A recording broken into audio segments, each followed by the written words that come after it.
Josh, the CEO of OneTrackMind, and that's who we have on the Zoom call with us today. What's going on, bro?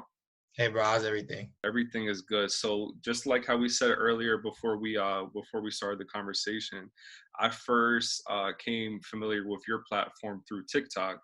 And from there instantly, man, I wanted to make sure I give you your flowers before anything, that your stuff is super, super dope.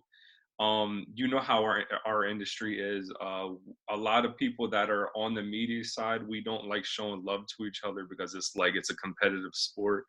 But I'm definitely not one of those type of people. I really do want to give you your flowers. You're really dope. I love your content. It's been super refreshing. I've been sending your stuff to my cousin in Dubai, and I'm like, bro, like he's been like, your stuff has been super, super refreshing and has inspired me.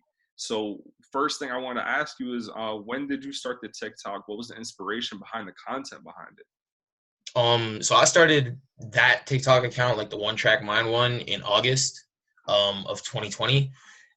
Everything was just kind of like not even like sudden. It was really gradual. Like I had an old TikTok account, like my personal account with a good friend of mine, and him and I used to like do pretty well on there. Like I used to spit a couple freestyles and they would go viral, and we built up a solid following of like 30K on there.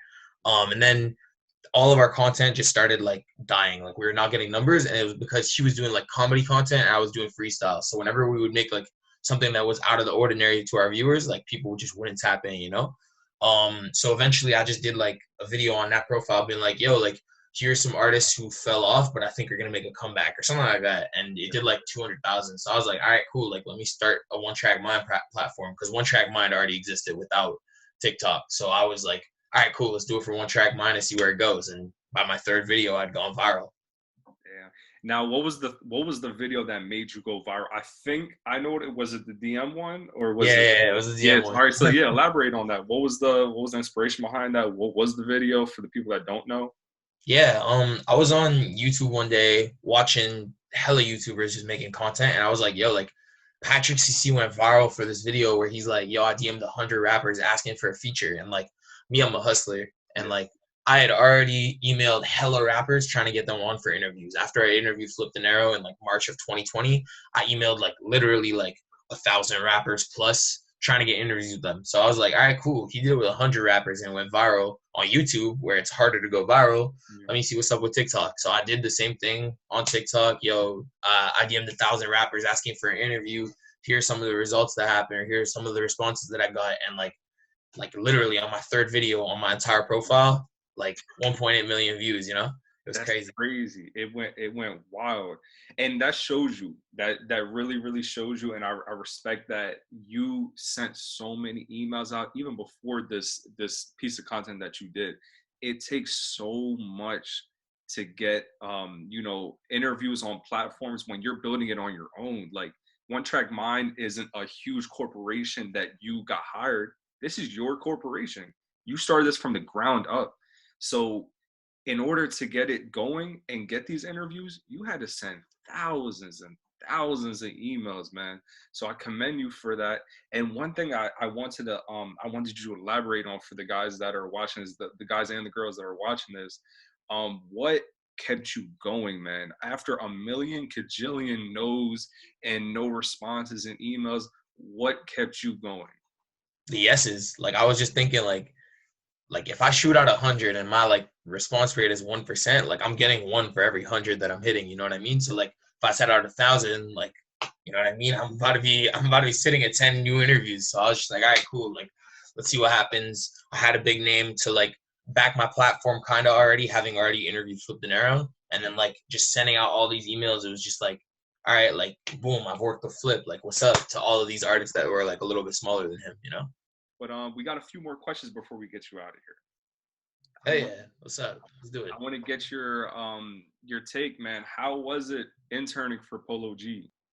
Yeah, for sure. So basically, I was like a youngin, like trying to get into the music industry. I had promoted like a couple shows locally, like really like I was ready to do whatever work it took. You know what I mean? So like, there was a promoter locally who like had put on shows for guys like you know what I mean, Snoop Dogg, Rich the Kid, like a bunch of crazy big artists. So I was like helping him out with a bunch of those, and that just built up my resume. So like I had worked on shows for guys like Rich the Kid, Lil Mosey, Dax. Chris Webby, like a bunch of them. So after I'd worked on those, I was like, all right, cool. Like, let me get into this music industry proper. And I started hitting up, really like every single person in the music industry, being like, yo, da da da, like, I know how to do this. I know how to do this. I know how to do this. Like, let me intern for you for free. Like, just listing all my skills, sending them on my resume. I got a few replies, a few yeses, but like they were all based in LA, and they were like, yo, you got to be based here if you want to do it, and like be from Canada, that's kind of stuff. So I followed a lot of them on Instagram in terms of like the management. And I also, like, you know what I mean, stayed up to date with like Twitter and Facebook and whatever it is that they would be posting on. And then one day I saw Polo G's management team post on their story being like, oh, we need an intern, like, you know what I mean, reply to the story. So I replied to the story, and they're like, oh, okay, cool, send us your resume. I sent over my resume, got a call with them. They were like, yeah, like, we're impressed with your resume. Here's your non-disclosure agreement. You sign it, you're with us. And I was like, all right, cool, let's do it. And this was like either right before or right after Pop Out had dropped. So like Polo wasn't on yet. Yeah, he was like still small-ish. Yeah. So like he wasn't on. Like not a lot of people knew who he was. So I'd be like in my school. I'd be in my school. I was in like a pre-college thing that we have in my province of Canada. So I was in my school just chilling like the cafeteria, like doing work on my computer for Polo's team, and people would be like, yo, who's Polo G anyways? Like, you're wasting your time, bro. And I was just like, all right, cool, like, you do you, like, you know what I mean? Like, I don't care, like, I'm still work. Yeah. Was his mom managing him at the time? Yeah, so his mom was his actual manager, like day-to-day, like full-on manager. And I, again, like, I had very limited contact with her because, like, she had her own tax to deal with type thing. Like, Polo's, like, a major artist. Like, I get it. So I was talking to her assistant, which is Polo's assistant manager, and she was also Polo's tour manager. So I was talking to her. That's dope. That's dope. That just shows you, all the young people that are watching this that are trying to get into the industry, take any opportunity that you can. Be consistent, and when you get into the door, just like how you're saying, man, take full advantage of it, just like Josh did. Josh didn't create One Track Mind overnight. You didn't get all these interviews overnight. You had to constantly be consistent, hitting that door, punching the door in, until it eventually opened up. And the Polo G internship fell right in your lap, and you ran with it, man. So that's awesome. There's been a lot of interviews that you've done. I wanted to see exactly with you, your favorite interview that you've done thus far on One Track Mind. I'd probably say like it would either be the one with T.O.P. Duke or Champion. So the reason why is because both of them are like kind of like my guys. Like, those are my boys. Like, you know what I mean? Like, I talk to them on a good amount of, like, on a pretty regular basis.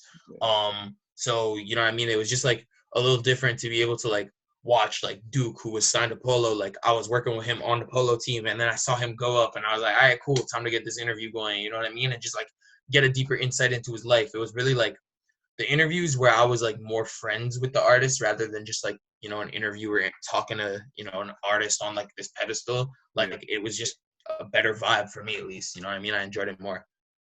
Last but not least, what is one gem that you want to leave for the young people that are getting into media, that want to build their own platform, just like how you did with One Track Mind? What's some advice that you can give them? Your network is your net worth. Offer value where you can. Bring it up. Like, that's how you make your connections. You're hella nice at video editing, and you want to get an interview with, like, I don't know, you want to get an interview with Lil TJ, and you're nice at video editing, hit Lil TJ's manager. Yo, I'll shoot and edit a video for you for free if I could get an interview with TJ. Done.